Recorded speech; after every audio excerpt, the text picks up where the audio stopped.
Licenseware Collector is our free agent-based discovery tool designed to gather detailed hardware and software inventory data, including software usage.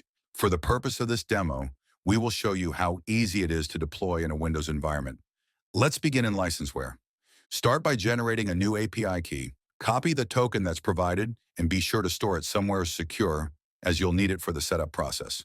Next, download the collector executable. Save it into a folder on the machine where the collector will run. In that same folder, create a file named token.txt.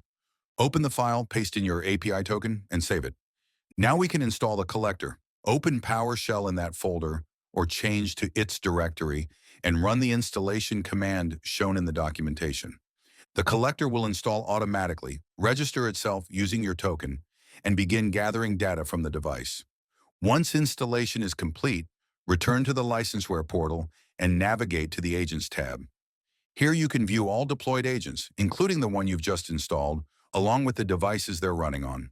And that's it. Collector has been deployed and will continuously sync data. To view the data that has been collected, head to the Report section.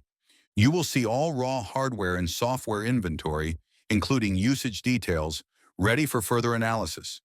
With this raw data in place, you can process it across other licenseware applications, such as SIM for software recognition, rationalization, optimization, and additional insights tailored to your licensing needs.